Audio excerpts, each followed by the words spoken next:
Hola, me alegra mucho poder saludarte también. Gracias por permitir que este mensaje llegue a tu casa. Deseo que este mensaje llegue a tu corazón, a tu mente y pueda transformarte. Continuamos en el mes de noviembre con nuestra serie de clases basada en el libro de Primera de Timoteo. Se llama Consejos Valiosos y la primera clase que tuvimos se llamó Fe y Doctrina. Hoy continuaremos con la segunda clase. También quiero expresarte que esta semana ha sido una semana de dolor en Centroamérica por el huracán ETA que estuvo afectando a todos los países de Centroamérica y que afectó muchísimo a algunos países más que a otros. Pero oramos y sabemos que Dios tomará control de todo lo que ha estado afectando a nuestros hermanos centroamericanos. Bueno, estamos en el mes de aniversario, estamos cumpliendo 24 años de la Iglesia de Costa Rica y este mes estamos celebrando cada domingo, cada reunión que tenemos, este aniversario. Y hoy te deseo feliz aniversario. Acompáñame a orar, por favor, para que Dios tome control de este mensaje. Señor amado, es un privilegio dirigirnos a ti, Señor. Es un privilegio honrarte, alabarte, exaltar tu nombre. También, Señor, reconocemos que ha sido una semana, Padre, que ha afectado a los países de Centroamérica, especialmente, Señor, aquí Costa Rica, bastante, Nicaragua, mucho más, Honduras, Guatemala, también bastante, Belice, y todavía continúa afectando a otros países. Pero, Señor, ponemos en tus manos, Padre, la recuperación del ánimo, la recuperación del corazón, Señor, la recuperación aún de los bienes materiales, Señor, que muchas personas perdieron en este tiempo. Te suplicamos, Padre, te rogamos que por favor tomes control de las diferentes familias que fueron afectadas y que no lo sueltes de tus manos poderosas. Toma control de este mensaje, Señor. Dirígenos a través de tu Espíritu Santo. Ruego a tu Espíritu Santo que esté en cada lugar a donde está llegando este mensaje, que esté, Señor, en el corazón de cada persona que está escuchando tu palabra. En el nombre de Jesús, amén. Comenzamos con nuestro tema de este domingo, que se llama Oraciones Importantes, basado en el capítulo 2 de Primera de Timoteo. Oraciones importantes. Entonces, estamos hablando de consejos valiosos y aquí vamos a ver algunos aspectos relevantes a la hora de orar y dirigirnos a Dios. Comenzamos en el versículo del 1 al 2 y dice: así que recomiendo ante todo que se hagan plegarias, oraciones, súplicas y acciones de gracias por todos, especialmente por los gobernantes y por todas las autoridades, para que tengamos paz y tranquilidad y llevemos una vida piadosa y digna. Hablando de oraciones importantes, aquí en el primer versículo nos muestra diferentes formas de poder orar, de poder dirigirnos a Dios. Y luego en el versículo 2 habla de orar por quienes y orar para tener paz, para tener una vida piadosa y digna. Entonces, vamos a enfocarnos en varias cosas. En primer lugar, las plegarias. Las plegarias es algo que se eleva, que se le dirigen a Dios. También alguien habla que las plegarias o las peticiones es algo que se le puede hacer a una persona. Peticiones, ir a pedir algo, pero a Dios nosotros le elevamos esas peticiones, esas plegarias, entendiendo que están llegando a su presencia. También habla de las oraciones. Tanto las plegarias como las oraciones revelan que hay una necesidad en el ser humano. Hay una necesidad de ser satisfechas áreas en la vida de las personas, que Dios puede ayudar a suplir esas necesidades. Y también hay súplicas. Las súplicas van acompañadas de ese sufrimiento, de esa angustia por algo que está pasando y que está afectando en nuestras vidas. Y dentro de estas tres primeras formas de dirigirnos a Dios, estamos reconociendo que Él es Dios, que Él es el Rey, que entramos como cuando había un rey y alguien entraba a la presencia de ese rey a suplicarle algo, a pedirle algo, pero aquí estamos hablando que es al creador del cielo y de la tierra, el creador del universo, el creador de todo lo que existe. Entonces, eso es lo que nos muestra aquí el apóstol Pablo, enseñándole aquí a Timoteo para poder transmitir esto a la iglesia de Éfeso y poder decir a la iglesia de Éfeso, así es como debemos dirigirnos a Dios. Pero la oración normalmente las personas las ven como si fuese una queja o llenar una necesidad, y al final dice que hay que tener acciones de gracias. También, así como tenemos el derecho de poder pedirle a Dios, de suplicarle, de rogarle, de orar y decir que Él transforme las cosas que nos están afectando, que nos ayude en las necesidades, también tenemos el deber de darle gracias a Dios.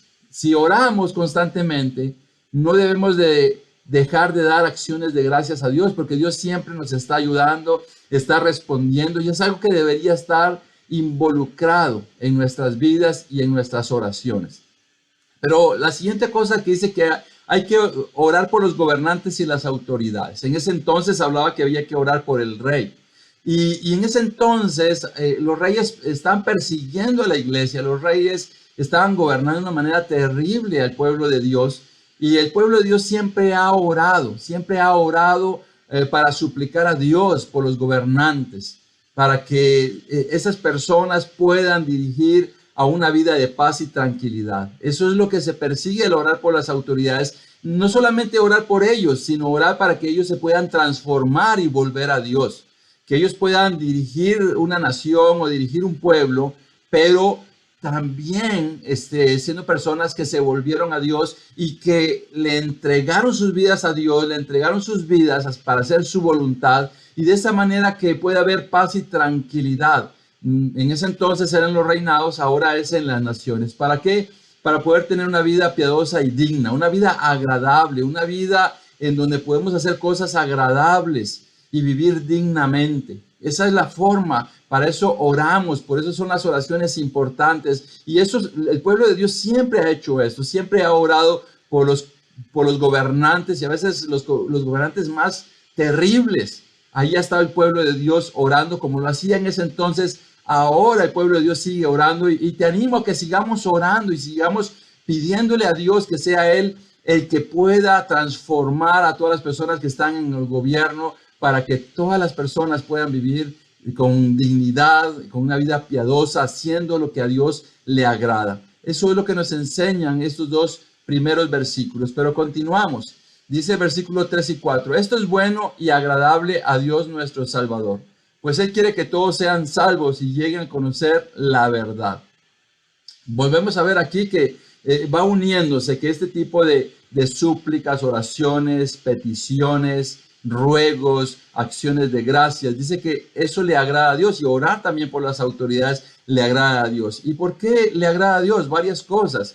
Bueno, en primer lugar, esto le agrada a Dios porque, regresaré aquí, le agrada a Dios porque dice que Él quiere que todas las personas se salven, y también dice que lleguen a conocer la verdad. Entonces es bueno orar, pero también es bueno porque las personas tienen la oportunidad de salvarse, y el conocer la verdad es conocer a nuestro Señor Jesucristo, conocer el sacrificio que Él hizo en la cruz para darnos la oportunidad de ser transformados de una vida pecaminosa a una vida llena de perdón, llena de la presencia de Dios. Que las personas conozcan. Dios está interesado que todas las personas puedan salvarse. Y nuestro Señor Jesucristo fue el sacrificio para abrir ese camino, para poder encontrar el perdón de nuestros pecados, el que podamos arrepentirnos y encontrar el perdón de los pecados. Continuamos en el versículo 5 al 7. Porque hay un solo Dios y un solo mediador entre Dios y los hombres, Jesucristo hombre, quien dio su vida como rescate por todos. Este testimonio Dios lo ha dado a su debido tiempo, y para proclamarlo me nombró heraldo y apóstol. Digo la verdad y no miento. Dios me hizo maestro de los gentiles para enseñarles la verdadera fe. Aquí hay muchas cosas que aprendemos del versículo 5 al 7. Habla en el inicio de poder orar, pero luego aquí nos enseña otras cosas más. Mira lo que nos está enseñando. Dice que hay un solo Dios. Bueno, para algunas culturas la idolatría les pone tantos dioses que al final quedan confundidos y no saben a quién agradar. Pero el cristianismo tiene un solo Dios. y dice que tiene un solo mediador, nuestro Señor Jesucristo. Entonces, para algunas culturas y en ese entonces se adoraban a diferentes deidades allí en Éfeso, de donde estaba Timoteo dirigiendo la iglesia de Éfeso. Había la adoración a una deidad que se llamaba Diana de los Efesios. Eran adoradas, ese tipo de ídolos eran seguidos, y entonces qué gran confusión también los griegos con sus deidades, y la confusión de sigo a uno, sigo al otro, cuál es más fuerte. Pero el cristianismo ofrece un solo Dios y un solo mediador y un sacrificio para mediar entre Dios. Y sabes que es lo que nos muestra ese sacrificio. Dios nos está mostrando a través de nuestro Señor Jesucristo el amor que tiene por la humanidad. Eso es lo que demuestra. Y el apóstol Pablo, él se reconoce que Dios lo nombró heraldo, apóstol y maestro. Pero ¿qué significa esto? Bueno, para nosotros como cristianos debería significar mucho, pero un heraldo es alguien que anuncia una verdad, alguien que iba pregonando una verdad, y eso es lo que siente el apóstol Pablo que es él, que él es alguien que está pregonando la verdad, diciéndole a las personas: esta es la verdad, hay un solo Dios, un solo mediador, un sacrificio para poder estar en una línea directa hacia Dios, perdonados, arrepentidos, transformados. Y la palabra apóstol significa enviado. Es como un representante de una nación en una nación extranjera. Y eso es lo que decía. En otras palabras, él pregonaba la verdad. Él decía que había una verdad, que había un hecho verdadero. Y el apóstol Pablo iba por todos lados diciendo ese hecho verdadero. Y también él era considerado un maestro que enseñaba las verdades de Dios a las diferentes personas. Buscaba la forma de presentarles a nuestro poderoso Dios, a este maravilloso mediador que es nuestro Señor Jesucristo, su sacrificio. Todos nosotros deberíamos de tener parte en este comportamiento, ser personas que pregonamos la verdad, que hablamos, que anunciamos las buenas noticias de salvación. Somos enviados, tal vez no nos vamos a llamar apóstoles, pero sí somos enviados a ir a las naciones, a ayudar a otras personas a volverse a Dios. Y también necesitamos prepararnos en la palabra de Dios para enseñarles a otras personas los fundamentos que forman en nuestra doctrina, que forman nuestro estilo de vida, que forman lo que nos dirige, basados en la Biblia, basados en la palabra de Dios, basados en el ejemplo de nuestro Señor Jesucristo, basados en un testimonio que le da la gloria a Dios para mostrarle a otras personas lo que significa ser un cristiano. Entonces aquí aprendemos varias cosas y continuamos en el versículo 8, en donde dice: quiero pues que en todas partes los hombres levanten las manos al cielo con pureza de corazón, sin enojos ni contiendas. Aquí hay un mensaje directo para los hombres, un mensaje para los hombres, algo que el apóstol Pablo esperaba que los hombres pudieran hacer, y vamos a tratar de entenderlo. Aquí dice que en todas partes. En ese entonces, el pueblo judío creía que solamente en el templo se podía orar. Y poco a poco se fueron dando cuenta que se podía orar en otros lugares. Inclusive el apóstol Pablo ya dice que se puede orar en cualquier parte. En cualquier parte se puede orar. Se puede orar en el templo, se puede orar en nuestras casas, en las calles, en diferentes lugares. Tenemos la oportunidad de dirigirnos a Dios, pero dice que levanten las manos. Y aquí está él relacionando la tradición judía con la forma de orar de los hombres.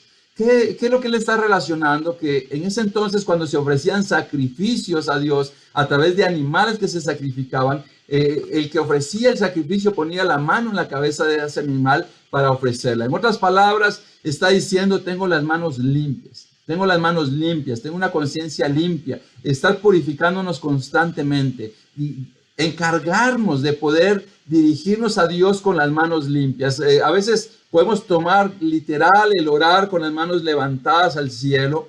Podemos hacerlo, no hay ningún problema en hacerlo, pero aquí también se está refiriendo a tener un corazón limpio, un corazón transformado, porque hay barreras que se oponen a la oración. El pecado es uno de ellos.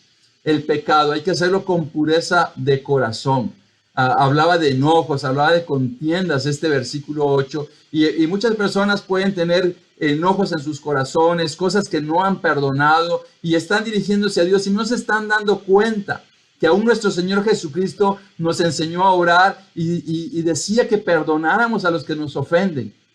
A veces no nos damos cuenta o no puedes darte cuenta que si hay un enojo, si hay una discordia, si hay un rencor, si hay algo que no has perdonado a alguna persona, tienes una barrera muy grande para poder dirigirte a Dios porque no estás teniendo pureza de corazón. Solamente te estoy hablando de algunos detalles, pero es toda una vida. Tenemos que arrepentirnos. No somos perfectos, pero tenemos la gran bendición de arrepentirnos. Y Dios con su misericordia puede perdonarnos. Dios puede perdonarte. A veces podemos acostumbrarnos a orar y decir, aquí me estoy dirigiendo a Dios, y aún lo podríamos hacer físicamente, levantar las manos y estar orando, pero aunque levantáramos las manos, pero si no hay pureza en el corazón, no hay esa conexión con Dios. Eso es lo que nos está diciendo aquí el apóstol Pablo en el versículo 8, que verdaderamente nos conectemos y que tengamos cuidado de que no hayan esas cosas que se convierten en una oposición a la palabra, a la oración, a nuestros corazones para poder conectarnos con Dios. Necesitamos todo el tiempo purificar nuestros corazones, arrepentirnos, cambiar, dejar por un lado lo que nos estorba para poder conectarnos con Dios. Eso es lo que él decía, que los hombres hiciéramos esto, hablando de conectarnos con Dios, con un corazón que realmente ha sido tratado y que ha sido confrontado, que ha sido transformado y perdonado por Dios. Eso es algo que debemos de hacer constantemente. Continuamos aquí en el versículo de 9 al 11. Dice, en cuanto a las mujeres, quiero que ellas se vistan decorosamente con modestia y recato, sin peinados ostentosos, ni oro, ni perlas, ni vestidos costosos, que se adornen más bien con buenas obras, como corresponde a mujeres que profesan servir a Dios. La mujer debe aprender con serenidad, con toda sumisión. Y aquí, después de hablar de oraciones importantes, también pasa a aconsejar aquí en cuanto a las mujeres ahí en Éfeso. Quiero decirte que este es un contexto desde el trasfondo judío y desde el trasfondo griego. Aquí estaba pasando algo en Éfeso. En el templo de Diana de los Efesios había al servicio de ese templo 12,000 sacerdotisas que ejercían la prostitución. Y ellas salían en la noche a ejercer la prostitución. Y era bien visto porque era parte del culto a Diana de los Efesios. Entonces, había algo que debía ser cuidadoso aquí en cuanto al comportamiento de las mujeres dentro de la comunidad cristiana. Y aquí hay un contexto, como te digo, judío y griego. Para el contexto judío, la mujer era un objeto. Las mujeres no tenían acceso a la educación, las mujeres solamente tenían que criar a los hijos, las mujeres no tenían la oportunidad de hablar en público, y para el contexto griego, las mujeres eran poca cosa. Entonces, él está hablando acá porque también había un comportamiento que estaba afectando la conducta de las mujeres en esta ciudad. Entonces, el apóstol Pablo definitivamente se va a lo conservador, y esto era como un consejo transitorio que, aunque era transitorio por lo que estaba pasando en Éfeso, todavía es aplicable de alguna manera en cómo las mujeres y también los hombres debemos de vestirnos. Tenemos que evitar el ser provocativos, el estar buscando llamar la atención, el estar buscando igual la atracción de las demás personas. Y él decía varias cosas aquí importantes, pero ya te expliqué el trasfondo, ¿verdad? Que hay que vestir decorosamente. Hay que vestir decorosamente, que hay que tener buenas obras. Eso es muy valioso y sumisión. En algunos pasajes habla de no hablar en público. Y como te digo, aquí el apóstol Pablo se está aferrando a lo que era el contexto judío y al contexto griego. Entonces, debemos entender que era algo para la aplicación directa de lo que estaba pasando en la ciudad de Éfeso. Continúa en este sentido, más cosas que siguen llamando la atención. Dice, no permito que la mujer enseñe al hombre y ejerza autoridad sobre él. Debe mantenerse ecuánime, porque primero fue formado Adán y Eva después. Además, no fue Adán el engañado, sino la mujer, y ella una vez engañada incurrió en pecado. Pero la mujer se salvará siendo madre y permaneciendo con sensatez en la fe, el amor y la santidad. Mira, continúa, como te dije en el inicio, aquí hay un contexto de trasfondo judío y griego. Es algo que puede llamar mucho la atención y puede crear mucha controversia en el corazón de las mujeres, pero vuelvo a decirte que en ese trasfondo las mujeres eran valoradas en poco, tanto en el trasfondo judío como en el trasfondo griego. Entonces hablaba aquí de varias cosas que no permitía que ejerciera autoridad. En el tiempo de los judíos, las mujeres no tenían autoridad, las mujeres únicamente eran para criar a los hijos, inclusive no les enseñaban a las personas, no le daban clases bíblicas, eran los hombres los que se encargaban de hacer esto. Habían oraciones, pero bastante terribles. Una de las oraciones que hablaban, agradecían el no haber nacido como mujeres, por la misma realidad que los judíos observaban de cuál era la posición de la mujer dentro de la cultura judía y aún de la cultura griega. Sus oraciones a veces le decían: gracias Dios porque yo no nací como una mujer. Entonces era un mandato temporal, un mandato que aunque era temporal hay cosas que hoy nos enseña, pero lo que Dios nos ha mostrado, y aún el apóstol Pablo ha mostrado en sus cartas, que la mujer tiene un lugar especial dentro de la presencia de Dios y también para Jesucristo. El apóstol Pablo, por ejemplo, consideró digno ir a la casa de Lidia cuando ella se convirtió.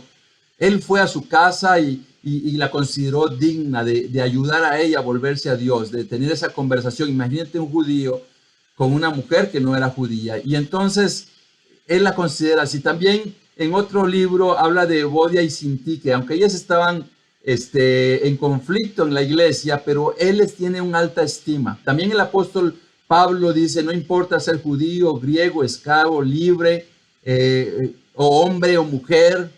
Él dice que todos teníamos la oportunidad de ser salvos. Delante de Dios somos iguales. Entonces, eso es el fundamento principal de lo que es Dios y su palabra, lo que enseñaba el apóstol Pablo, aunque aquí había un mandato temporal por lo que estaba pasando ahí en la ciudad de Éfeso.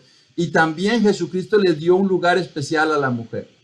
Jesucristo nació de una mujer. Dios escogió a una mujer para que fuera concebido y para que naciera el Salvador del mundo a través de una mujer.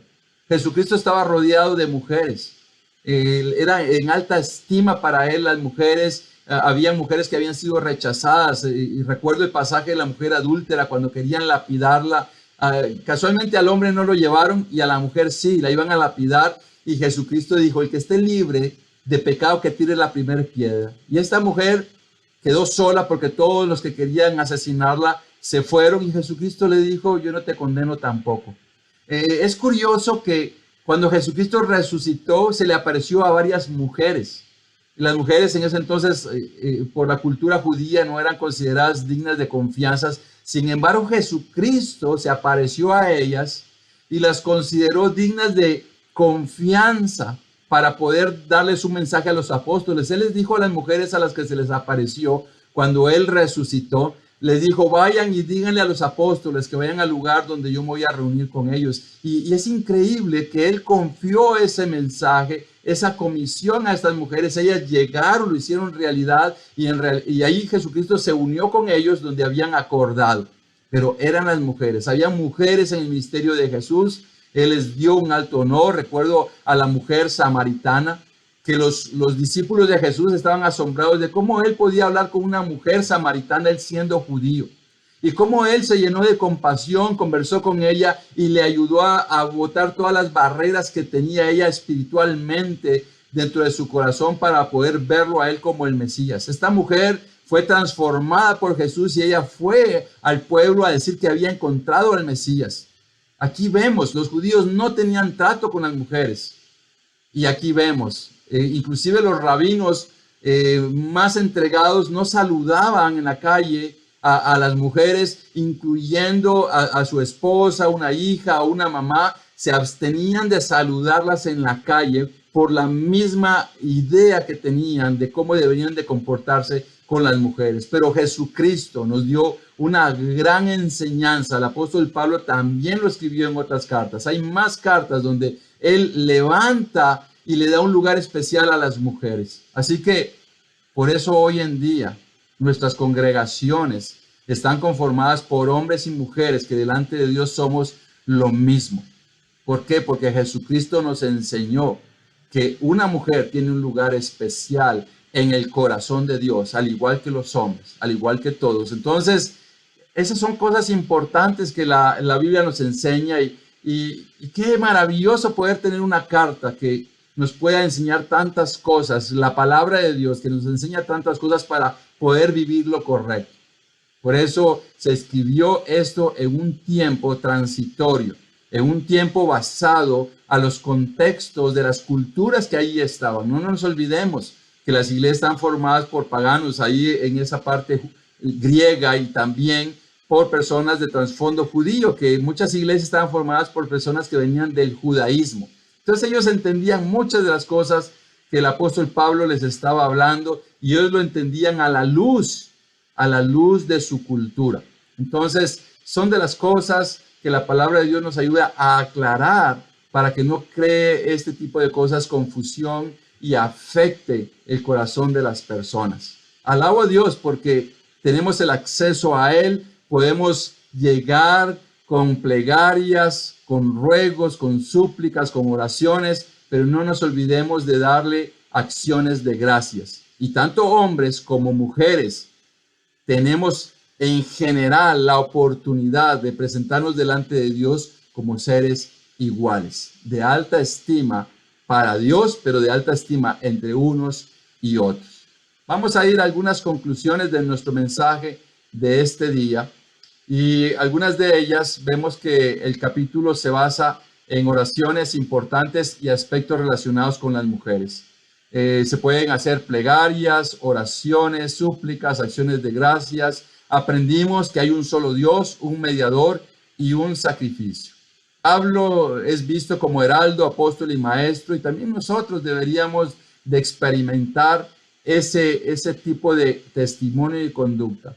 Que tengamos una buena actitud al orar a Dios con un corazón limpio, con un corazón puro. Y también el papel de la mujer aquí en este pasaje visto desde el trasfondo griego y el trasfondo judío.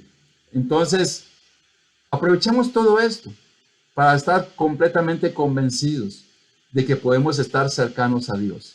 Aprovechemos todo esto para entender que hay un mediador por el cual todas las personas que hoy se sienten alejados, que hoy no están cerca, que hoy no han vuelto a nacer, tengan la oportunidad de nacer de nuevo, de tener una nueva vida, de utilizar ese camino, la verdad y la vida que es nuestro Señor Jesucristo, que se entregó por nosotros, se entregó por ti. Quizás no has nacido de nuevo, posiblemente has oído la palabra de Dios, te conectas a las reuniones y piensas, sí, pero yo todavía no me he entregado completamente a Dios, a Cristo. Pues aprovecha esta oportunidad, aprende a orar, déjate enseñar, porque esto es solamente una pequeña muestra de todo lo que significa una vida de oración. Muchas personas oran para comunicarse con Dios. Nosotros entendemos que oramos para conectarnos con Dios, para estar cercanos a Él. Así que anhelo con todo el corazón que tú y yo podamos tener oraciones importantes, que tú y yo valoremos nuestras vidas, las vidas de quienes nos rodean, para poder comprender que delante de Dios todos somos iguales. Que Dios los bendiga. Feliz día.